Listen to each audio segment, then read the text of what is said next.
Hey everyone, Jonathan Bailor back, and I am so excited about today's session because we're going to get a little bit more specific, so it may not apply to every single one of our viewers exactly, but I think there's going to be nuggets of wisdom and awesome action steps for everyone, and if not you personally, certainly people you know. We have with us one of, if not the top specialist in the world when it comes to talking about the deeper causes and deeper solutions and scientific advancements that have taken place over the past 40 years as we spend more years on this earth maintaining our robustness and vitality. Because if you think about it, it's really, according to conventional wisdom, we have a really sad state on our hand if it's just about eating less and exercising more, because that means the longer we're on this earth, the less and we can eat, or the hungrier and hungrier we need to become,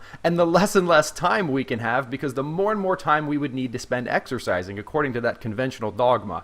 I don't know about you, but I don't want to get hungrier and more time deprived the longer I'm on this earth. I've got more important things to spend my time on. So that's why I wanted to bring our awesome guest today on the show. She is an associate professor of obstetrics and gynecology at the Feinberg School of Medicine at Northwestern University. You've seen her frequently all over the media, as well as on the Dr. Oz show. She is an absolute delight, author of an upcoming book called Love Sex Again, a gynecologist finally fixes the issues that are sabotaging your sex life. She is a firecracker, and I am a fan of her, Dr. Lauren Streicher. Welcome. How are you? I'm terrific, and I love when guys are fans of a gynecologist, because I don't always hear that, and that's important. Well, we have a huge amount of incredibly important and passionate women in this world, and we make sure that we are living optimally. And I feel like so much of the information out there, Dr. Streicher, is fundamentally wrong. We know that from a scientific perspective, but it's also demeaning. It seems to say that, like, as we get more experience on this earth, we have to break down, and we should just accept that. And I don't think that's true. Do you? No, and I want to go back to what you were just talking about a minute ago, the idea of that we're living longer. And I think that a lot of women say, what's the deal? My grandmother didn't do anything special around the time of menopause, and she didn't take hormones, or she didn't worry about how she was eating or how she was living. And the answer is, you're right, because your grandmother didn't live as long as you're going to live. And I think that that's such an important point for women to appreciate, is that life expectancy is such that women are living almost 40% of their lives after the menopause transition. And they're not living these lives sitting home and baking cookies for their grandchildren. They are the CEO of their company. They are surgeons. They are pilots. They are, traveling. They are biking. So it's not just that we are living longer, which we are, but we're living very differently than our ancestors lived, which is why we have to look at this transition in life completely differently than our great-grandmothers did. Dr. Streicher, that is a fabulous point, and it gets to a more meta and macro issue, and it's really why I wanted to have you on the show to get into some practical tips, because I personally believe that we are all put here to do much more noble and meaningful things than count calories and just like be on the treadmill, right? Like, I don't know if anyone ever on their deathbed is like, man, I wish I would have spent more time running on my treadmill. Right. We often say that about work, but I don't actually know if that's true. A lot of people get a lot of satisfaction from doing work. I don't know anyone that gets a lot of satisfaction from doing math at the dinner table instead of just eating food and enjoying their family and their time.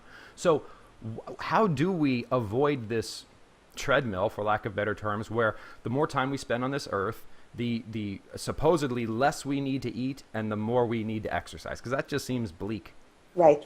Well, in a perfect world, of course, everyone would do the sorts of things you're suggesting starting in their 20s, so that there shouldn't have to be a major change. And I think that's one point that's very important, is that a lot of women have it in their heads that the minute they go through menopause, suddenly they have to change everything they're doing in order to maintain the same weight, the same fitness levels. And the truth is if you're doing it right from the get-go, you really don't have to change anything that dramatically, because everyone thinks that the minute that their ovaries wind down, so does their metabolism.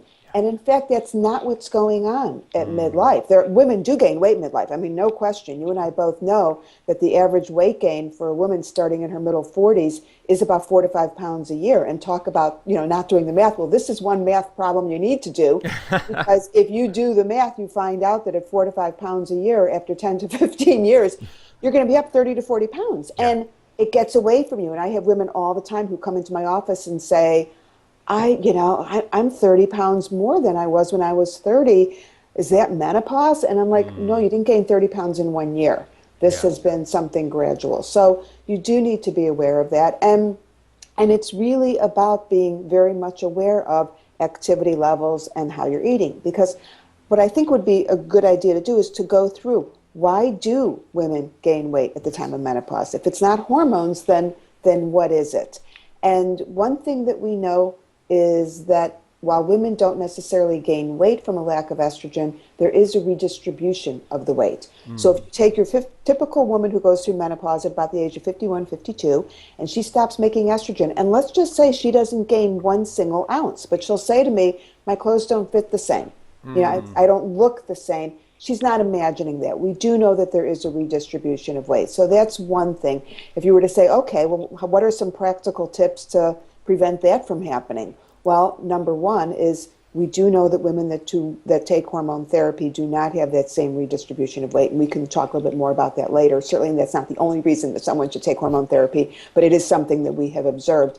And the other thing is that women who maybe were not thinking in terms of toning that part of their body earlier in life because they never had an issue need to think more in terms of what they can do to tone that area. And if someone who was happy at their weight, they might have to take off a couple of pounds in order to get that midsection back where they wanted it. But there is a reality that there is this redistribution. But interestingly, the woman that I'm most interested in is the woman who says to me, truly, I haven't changed a thing. I eat the same way, I have the same activity level, and I'm gaining weight. Why is that happening?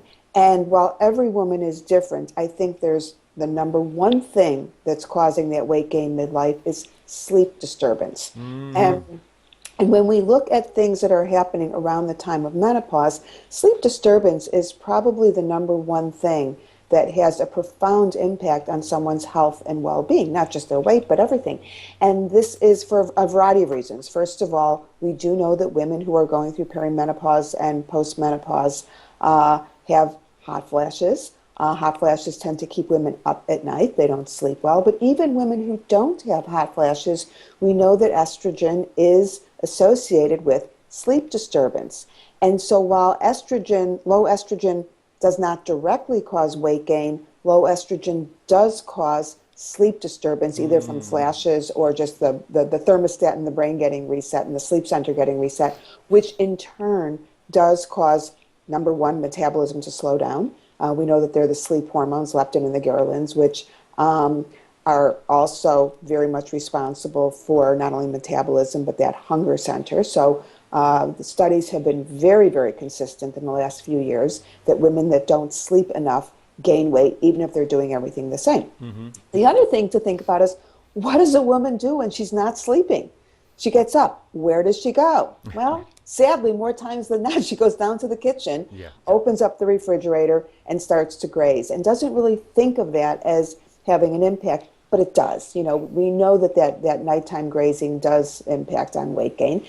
And then the other impact that sleep has, if you're not sleeping, you're not having a lot of energy during the day. And studies have very clearly shown that women that don't sleep well, if they have a choice between just kind of sitting around or exercising or just being active, I'm more about activity than I'm about, like you said, it's not about getting on the treadmill, it's about moving all the time. And if women have the choice, if they're tired, they're not going to want to, be active. We know that. The studies have shown that. We also know that women who are tired make poor food choices. If you're just, we all know that we give ourselves permission to not eat well. I had a bad day. I deserve the cookie. I didn't sleep well. I'm tired. I'm not going to sit there and steam some vegetables. I'm going to grab the frozen thing off the shelf just because it's easier. So really, we know that when we're looking at that 4 to 5 pound weight gain, it's a combination of all of these factors. The other thing that women really need to focus on is they're so focused on hormones, but a lot of times they're thinking in terms of the wrong hormone. And we know that 1 out of 10 women do have underactive thyroids. And I wish every woman that was gaining weight had a thyroid problem. They don't. We do a lot of testing for thyroid because we have to just get that out of the way, make sure that's not the problem. And 90% of women, their thyroid is just fine. But there are those 10% of women midlife who do suddenly have an underactive thyroid, which for those women would explain why is it that they have the same activity level, they're eating the same, and suddenly they're putting on weight. Because we know that an underactive thyroid, of course, slows down metabolism. One thing that a woman can kind of look at as a practical suggestion beyond the blood test to see if maybe she does have a thyroid issue is to look at things like your hair, your nails. Is there a change? Do you find that you're maybe kind of constipated, feeling a little sluggish? Those are all things that go along with an underactive thyroid. And a lot of women will say, well, I had my blood test a year ago. I was tested and it was fine. Sometimes things change. And if you feel like that something has changed, don't rely on the blood test that you had 2 years ago.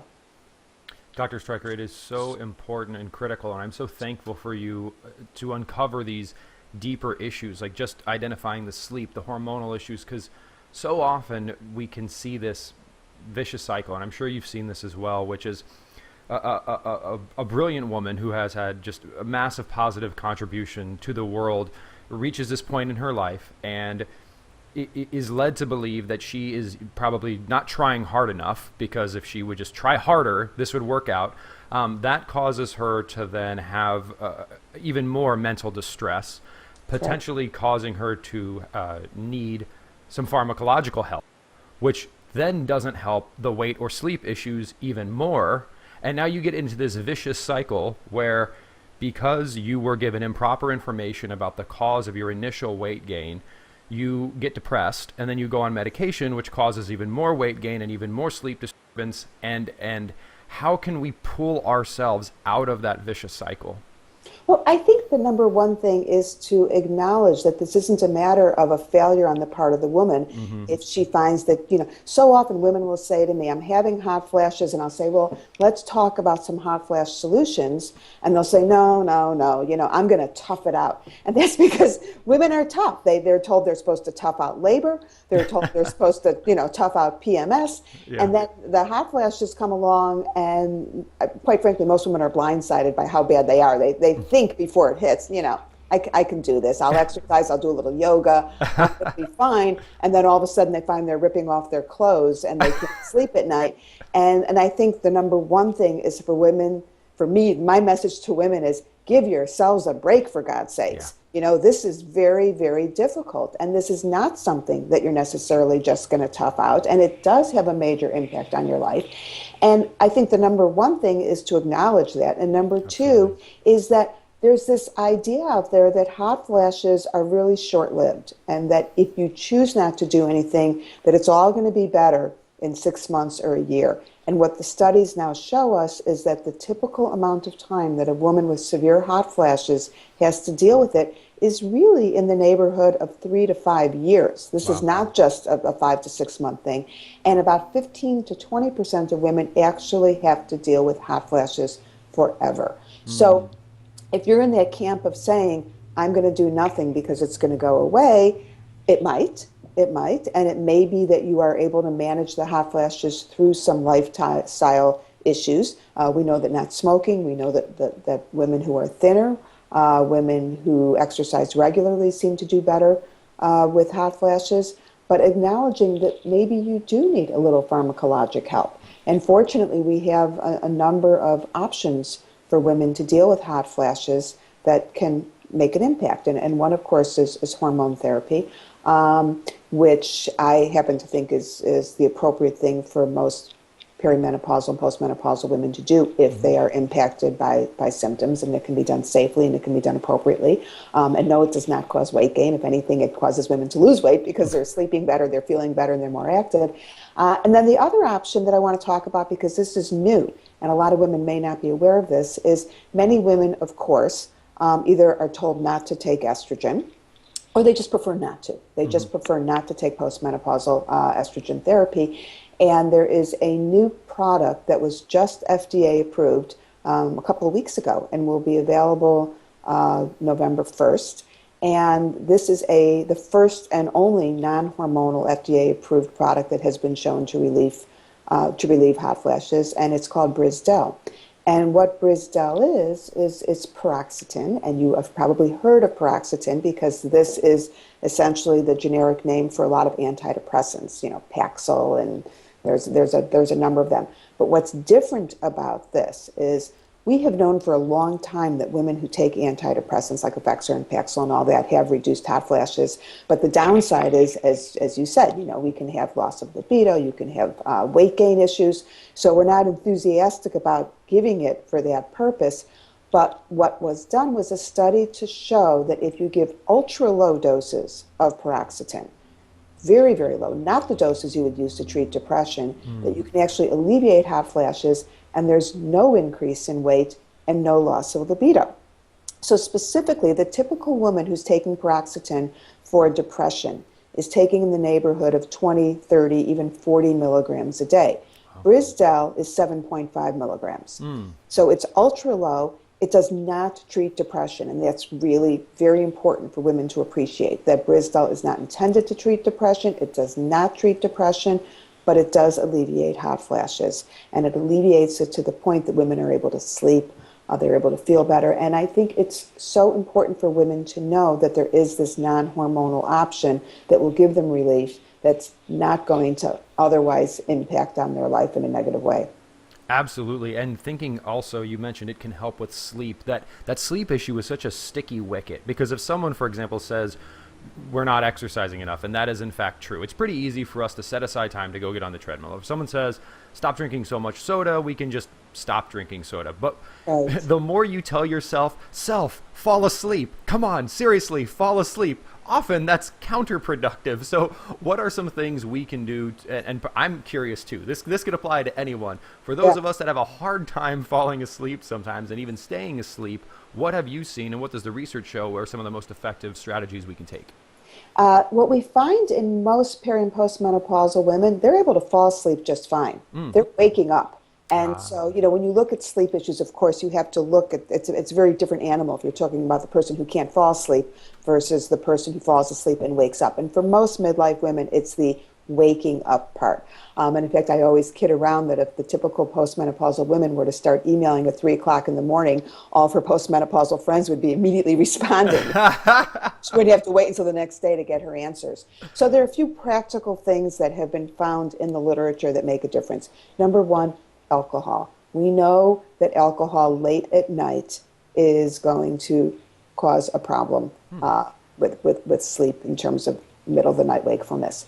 The other thing is, interestingly, I was just at a conference about this, and there was a study that if you cover the clocks, just put something over your clock, hide your clock, because we all do it. You wake up at 2, 3 o'clock in the morning and you see the clock, and then you go into the catastrophizing. Oh my God, it's 4 a.m. I have to get up in 3 hours. I don't fall asleep right this minute. I'm going to be really tired tomorrow. And that just makes it worse. So the studies have shown, set your alarm for when you need to get up, and then cover the darn clocks so that you have absolutely no clue what time it is. The other thing is that many studies show that if you can't sleep, get out of bed, because we want to associate bed with someplace that you sleep, and you don't want to lie there tossing and turning. Again, that's somewhat counterproductive. But when you get out of bed, what you want to do is an activity that's going to make you sleepy. Maybe you read something that's not, that's kind of, pick up the paper or something like that. You don't want to do anything that's going to be really engrossing or that's going to be physically demanding, but you do want to actually do something that's going to be maybe, a crossword puzzle or something like that, it'll occupy your mind, but then you'll start to get sleepy again. And as soon as you start to feel that sleepiness, you get right back into bed. The other interesting thing that's going on midlife, and if you ask any woman, they will nod and say, yeah, it's the old going to the bathroom thing, the overactive bladder. Because a lot of women say, well, the reason I don't sleep is because I have to get up at night to pee. And then they can't get back to sleep. And what we don't know in some of these women is, Are they not sleeping, and when they're awake, they suddenly feel like they have to pee? Or is it the fact that they have to pee that wakes them up? And both of those can be factors. But we do know that many women do have an overactive bladder, which can contribute to that nighttime wakefulness. And while there are drugs that can be used to help with overactive bladder, I'm not a fan, because we're looking at a lifelong issue. And what we know is that there are some specific things that you can do without drugs to get rid of the overactive bladder. And one of the things that causes an overactive bladder is that the bladder actually contracts inappropriately. There's a muscle in the bladder called the detrusor muscle, and if it starts to contract when it's not supposed to, that will make a woman feel like she has to go to the bathroom. And there's actually a new device which is incredibly cool called Intone, which is a pelvic floor strengthening device that a woman uses at home, but it also relaxes this bladder muscle. But the main message, though, is that if you are getting up to pee, this is something that you should address as a separate issue. Because if you don't have to get up to pee, and what a lot of women do is they fluid restrict. They think, okay, I know I'm getting up to pee at night, so I'm just not going to have anything to drink after 4 o'clock. This is not a good idea. You do not want to fluid restrict. A normal person with a normal bladder should be able to sleep through the night with having a normal amount of fluid. So stop with the fluid restriction. Find out if there is something you can do to strengthen your pelvic floor, to strengthen your bladder, and that can go a long way towards getting you to sleep at night, get rid of the hot flashes, cover up the clocks, and don't sit there and toss and turn. The other thing is that when we look at midlife insomnia, a lot of women have sleep apnea.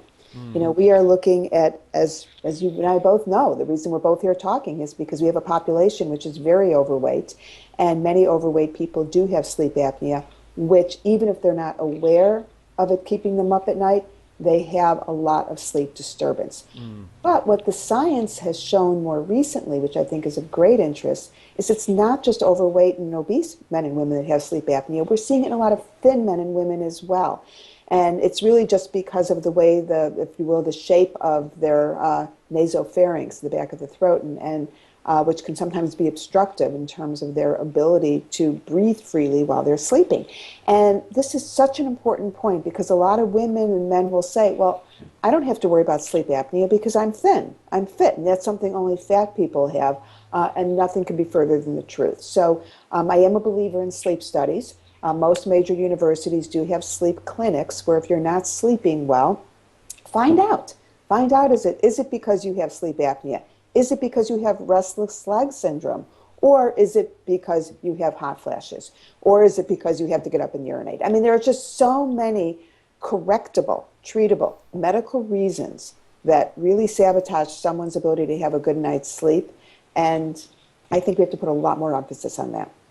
That is a brilliant distinction, Dr. Streicher, because I feel that, I don't know whether this is like a Western culture type thing, but if we have a problem getting our work done, we'll be like, okay, got to go to the doctor, got to figure out what's happening because I'm not able to be productive, or things like that. But when it comes to restoration and sleep, again, it's if that's not working, you want to talk about not being able to get your work done. If you're not sleeping, you're not going to be able to get your work done. But we often, again, I don't know if it's like the Puritan work ethic that's at the root of our culture, but we're just like, well, sleep, it's optional. I can get up early, right? It's not optional at all, right?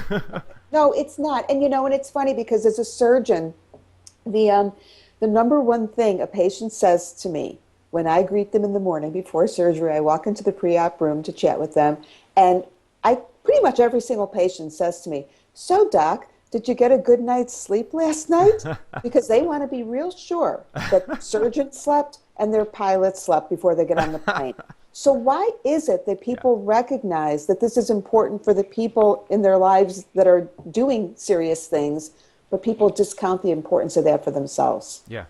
I don't know, Dr. Streicher, but it is like we're all guilty of it, right? I mean, how often have I do this, wake up early to go burn the candle on the separate end. I mean, as a surgeon, I can only imagine that for decades in your life, you basically had to compromise your sleep schedule. That's right. And it's interesting because there has been a lot of research on that, on the impact of fatigue on surgeons. And quite frankly, we see it in obstetricians gynecologists more than other surgeons because Mm. most surgeons, you take your typical heart-lung surgeon, yeah, they might have been on call the night before, but more likely than not, they were home in their bed sleeping. You look at the typical OB/GYN, there's a good chance they might have been up all night delivering a baby, and Mm. then they head to the operating room the next day.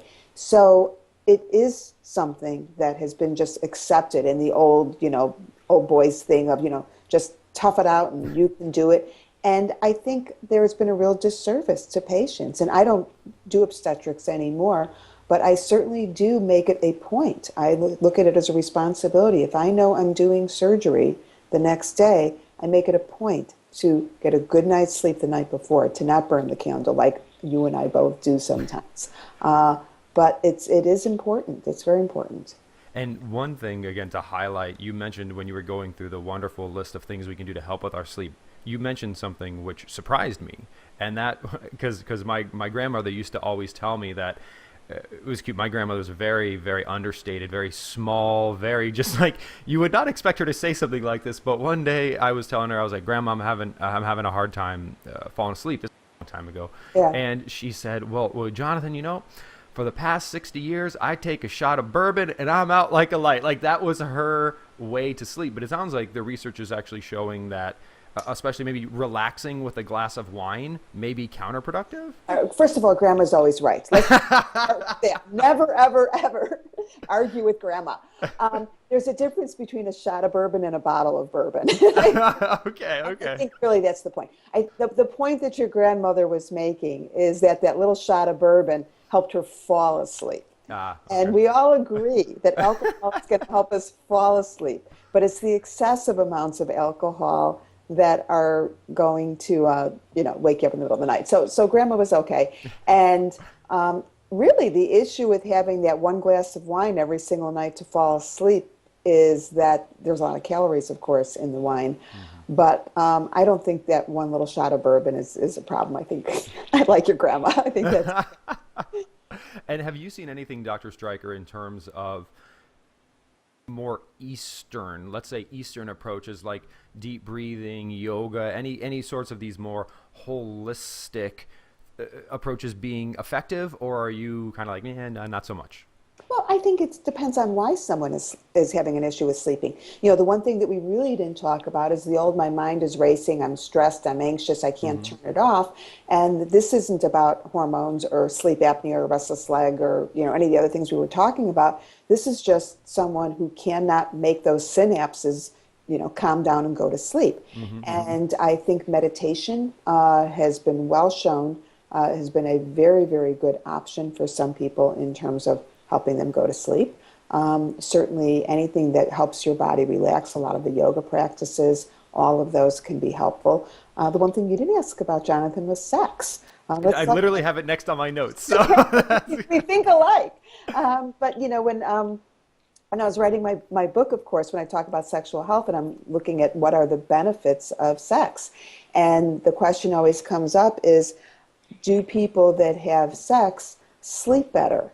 And it's somewhat controversial, but what we do know is that people that have regular sex, and particularly if they're having orgasms, that does relax them. And that, of course, is associated with better sleep. So we know that anything that's going to cause relaxation, and you can choose your drug, whether it's yoga or sex or, meditation, but those things go a long way towards turning off your mind, getting your muscles, getting your body to relax. I think the other thing also that we didn't really talk about is physically being comfortable when someone sleeps. And that's another thing that goes under the heading of what we call sleep hygiene. Is the room the right temperature? Are you, those pillows that you've been using for maybe 30 years, maybe it's time to invest in a decent pillow. What is the noise level? What is the light level? I'm a big fan of sleep masks. A lot of times it's just, especially if you live in the city and there's the flashing lights and the room is not completely dark, it does make a big difference to control your environment. And it's all part of okay, let's pay attention. I'm about to go to sleep. What can I do to my environment to make me in that sleep mode. And it really is a matter of, okay, time to cover the clocks, put my sleep mask on, get the room at the right temperature. People tend to wear too much to bed. You don't want to be too warm. And especially menopausal women who may flash during the night. That could be a major thing if they are wearing too much to bed because they might be cold when they get into bed, and then they start to have flashes and they get too warm. So you want to be sure that if you are cold, that you're wearing something or have an extra throw or something that you can easily throw off the bed. One cute little trick that someone told me the other day, if you're curious about if hot flashes what's keeping you up at night, because a lot of women, they don't really remember. If you were to say, well, how many hot flashes did you have last night? And it's kind of hard, you don't think about it. And one researcher told me that what he did was he told his patients that every time they had a hot flash, they throw a piece of Kleenex on the floor. So keep a box of Kleenex next to your bed, and when you have a flash, just, take it, throw it on the floor. And the next day, if you wake up and you see 15 pieces of Kleenex on the floor, that tells you you've got a problem you need to correct. I love this. Understanding these principles, these tips, and for me at least, the importance and the benefits of proper sleep is so important. And this is, to your point, we haven't talked about, we covered, is sleep optional? Clearly it is not. And the more we can understand about the benefits of sleep, the more we can prioritize it and put effort towards it, just like we would to eating and exercise, because we're capable, smart people. If we know something's important, we can make it happen. Sleep isn't optional. Is orgasm optional? That depends who you talk to. I think for the typical person, they would say that an orgasm is something that they want to have, that's important to them. Sadly, a lot of people have given up on that because it has become difficult for them, both men and women, for a variety of reasons. It's not something that's required in terms of being able to sleep, in terms of health and well-being. And in fact, when we look at tantric sex, which is interesting, the Buddhists have a very large body of work on that the orgasm is the smallest part of sexual satisfaction. And sometimes, in fact, I think we put too much emphasis on orgasm because so many men and women who have difficulty having an orgasm feel like, well, if I'm not going to have an orgasm, then why bother? I'm not even going to go there. And I think it's important to acknowledge that that you can have pleasurable sexual activity and intimacy and enjoy sex even if you don't have an orgasm. Having said that, it's also, I think, is nice if you can. And I think a lot of people don't realize that there are things that can facilitate that. Interestingly, one of the things I was talking about before, women that have weak bladders are very often the same women that are not able to have orgasms, because we know in order to have a strong, healthy orgasm, there has to be a contraction of the pelvic floor, that whole muscle group. And those are the same muscles that tend to control the bladder. And there's a very high correlation between women who have issues with either overactive bladder and incontinence and women who are not able to have orgasms or even have pain during sex. And a lot of the work that I've been doing lately has been focused on strengthening the pelvic floor through a variety of ways, not only to help in terms of bladder health, but also to help in terms of sexual function. And I get so excited when we discover things like, for example, which traditionally were thought of as maybe things to be avoided. We actually find out, no, these are things we should go out of our way because they help our health. A good example that is most commonly understood is probably healthy fats, right? Like 40 years ago, all fat was going to kill you. It's pretty much understood by anyone except the most extreme that there are absolutely fats that are therapeutic, in fact, that are so healthy. And sleep was maybe one thing that was like, oh, you need to power through and not sleep. We're finding actually no, sleep more. And do you feel that while it might not be required, it is a sexual experience almost like a vitamin pill for your soul? I mean, like, is it going to have a hormonal impact as positive as a proper exercise, proper diet, and proper sleep? Maybe. Okay. I'll give you a great big maybe on that. Certainly, because, and one of the things that I, again, talk about in my book is if you Google health benefits of sex, and you will get a list a mile long of the things that sex supposedly does for you. But if you really look at the scientific literature to see what the correlation is, it really hasn't been scientifically proven. But what has been scientifically proven is that men and women who have healthy sex lives do have increase in dopamine and endorphins, which are the feel-good hormones. There are increases in things such as prolactin, which help people bond a little bit more. So certainly there is a hormonal impact. Are there other ways you can raise these hormones? Sure. Sometimes there are through other activities. I mean, sadly, some people I think food is the way to, to feel good and to, but I think when we look at sexual activity and the health benefits, there's no question that there are some health benefits, but they may not be as profound. It's funny, one of the things that comes up all the time is if you have enough sex, you're going to lose weight. And if you do the math for how many calories someone actually normally burns during sexual activity, it's really disappointing. So don't do that math.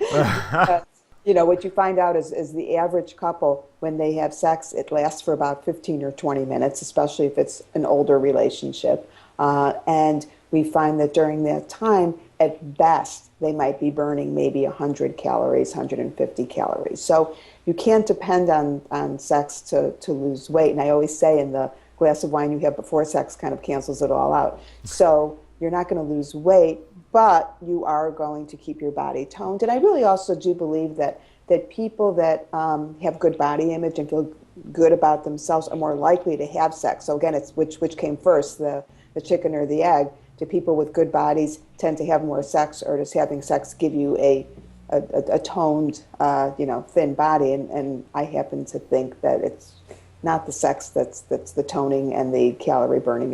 It goes the opposite way.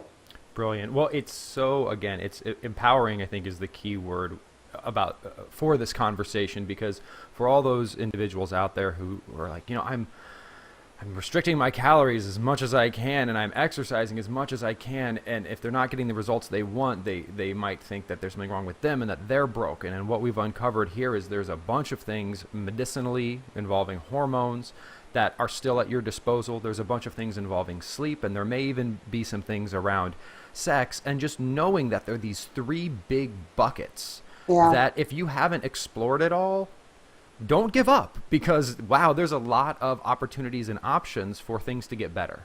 That's right. And it's funny because in my practice every day, and I usually see 25 to 30 women a day, and pretty much their number one complaint is their inability to lose weight. I mean, this is, of course, something that people are obsessed with. And just as you said, when I say to them, well, what are you doing? How are you approaching this? And they're like, well, I'm trying not to eat. I try and skip just avoid food. Oh my God. I had this woman yesterday, and she was literally 300 pounds. And I said, and it was just like 2 p.m, and I said, tell me what you've eaten today.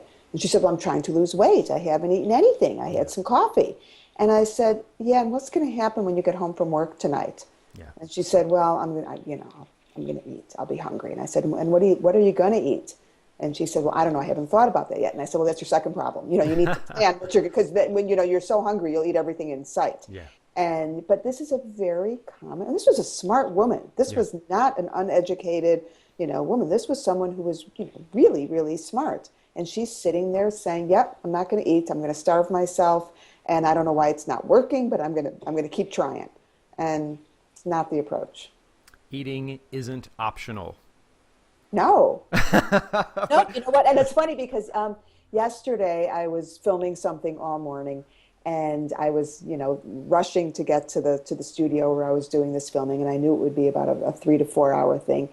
And I rarely skip breakfast, but I just had no time. And so I grabbed my cup of coffee, and my husband, he prepared me my Greek yogurt and fruit and said, eat this. And I said, I don't want to eat this. I'm not hungry. I'm rushed. I have to, review my notes. I have to get there for, my hair and makeup and everything. And he just looked at me and he said, what are you talking about? You're going to be filming for 4 hours. Eat this.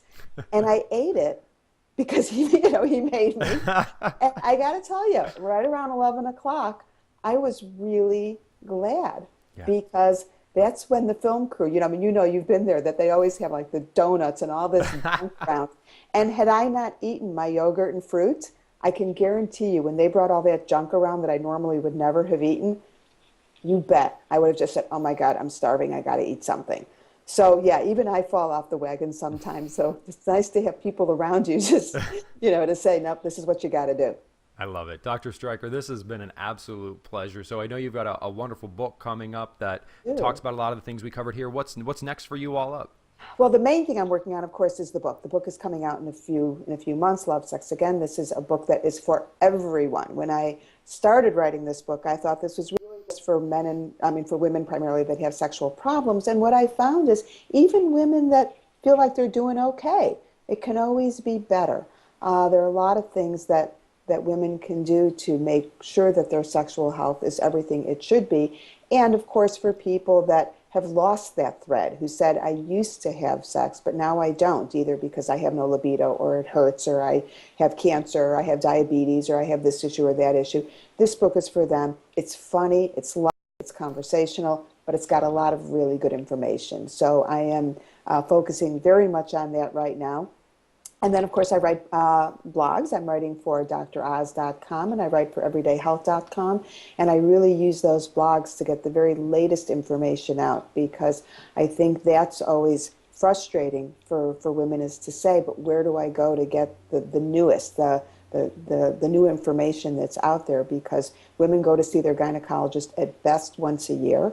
I wish I could say that every gynecologist kept up and knew all the latest information, but they don't necessarily. And I think women really need to empower themselves to get good information, to make good choices. So that's what I try and do, is through my blogs and my books and getting out there and talking, giving the women information that I hope will really make a difference in their life.